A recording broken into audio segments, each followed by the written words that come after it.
they longed to go back. And one way to look at it is that the Israelites had Egypt, where they were saved from slavery, and then they had the wilderness, where they were struggling, and then they had the promised land, the promise that God had for them. And so while they were in the wilderness struggling, and they hadn't reached the promised land, they hadn't brought conquest on the promised land, they kept thinking about going back to Egypt. And the lesson to us is that we have to be careful that we don't forfeit eternal peace for temporary marginal improvement. And so, looking back at this, the wilderness was harder than Egypt. Egypt was an easier place to be than the wilderness. In Egypt, they had food. In Egypt, they at least knew what the future held. But in the wilderness, they really had no idea what to expect. They had to completely put their faith in God. And so the wilderness is harder than Egypt. But the difference is, in Egypt, they were still slaves. In the wilderness, they were free. And the lesson to us is, we have to realize that when we are Christians, it's not going to be easier than it was before. The only time that it actually becomes easier is when we ultimately make it to heaven. And so we have to realize that while we're on this journey, we're going to have struggles. And it's true that if we went back to Egypt, if the Israelites went back to Egypt, they would have an improvement over their current state. But what would ultimately end up happening is they would never reach the promised land. So God has something greater in store for us. God has something great in store for us. And in order to get to it, we have to go through struggles. And along that path, we may think it might be better to go back to where we were. And it would be better to go back to where you were in the temporary.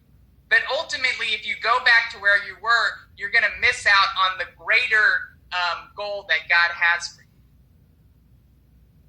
And so the analogy for us is that originally we were of this world. We were of the world. And currently we are in the world, but not of the world.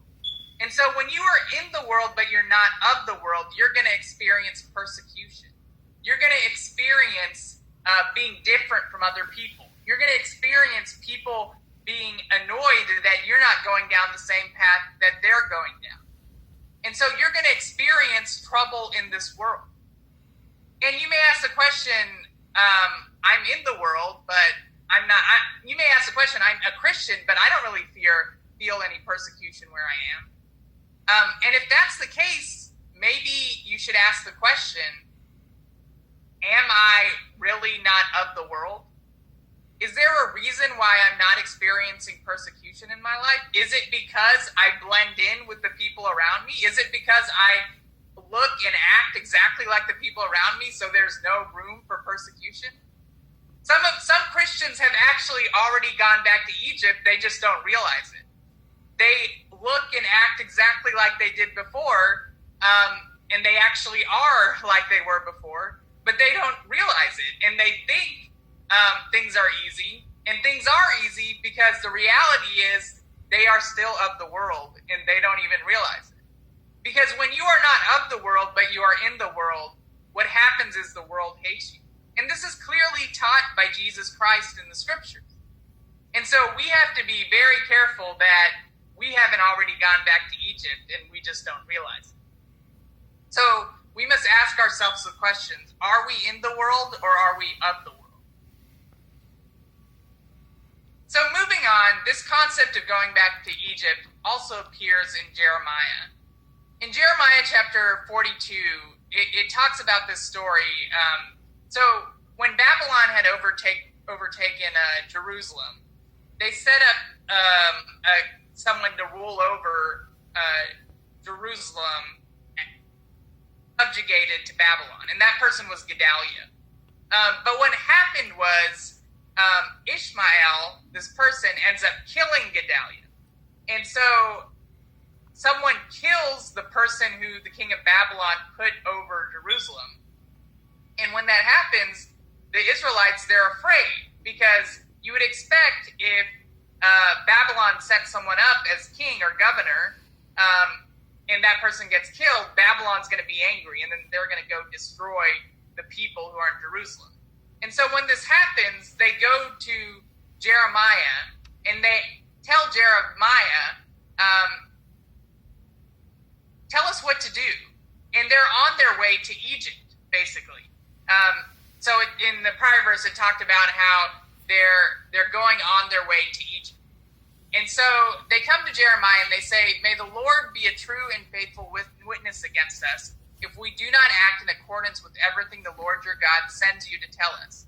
Whether it is favorable or unfavorable, we will obey the Lord our God, to whom we are sending you, so that it will go well with us, for we will obey the Lord our God. So basically, they're in this situation, and things don't look good. And they're on their way to Egypt, and they ask Jeremiah, go ask God what we should do. And whatever he says to do, we're going to do it. And so Jeremiah comes back, and he basically says, we will not, he says, basically they say, however, if you say we will not stay in this land and so disobey the Lord your God, and if you say, no, we will go and live in Egypt, where you will not see war or hear the trumpet or be hungry for bread, then hear the word of the Lord, you remnant of Judah. This is what the Lord Almighty, the God of Israel, says. If you are determined to go to Egypt, and you do go to settle there, then the sword you fear will overtake you there, and the famine you dread will follow you into Egypt, and there you will die. Indeed, all who are determined to go to Egypt to settle there will die by the sword, famine, and plague. Not one of them will survive or escape the disaster I will bring on them. And so Jeremiah's message from God to them is, don't go to Egypt. And even though they think that Egypt will provide them with protection, God is saying that if they go there, they're not going to have protection. They are going to experience a sword. They are going to experience hunger. And so they were all ready to obey God, and they asked God for a message. But then in reaction to this, we see that they say, you are lying. The Lord our God has not sent you to say, you must not go to Egypt to settle there. But Barak, son of Neriah, is inciting you against us to hand us over to the Babylonians, so they may kill us or carry us into exile into Babylon. So they go and ask Jeremiah what they must do, and then Jeremiah tells them, don't go to Egypt, and then they basically say, you are lying. They don't believe him, and they end up rejecting the word of God. And so here you see again, the Israelites are relying on Egypt, and they're going back to Egypt, even though God is telling them not to. And again, you have a challenging situation, and instead of relying on God, they're resorting to going back to Egypt. And so the lesson we can really draw from this story is, are you really willing to listen to God no matter what the cost is? So whenever we go through struggles, whenever we go through problems, our inclination is sometimes to go back to what we know, resort to relying on human things, relying on human protection.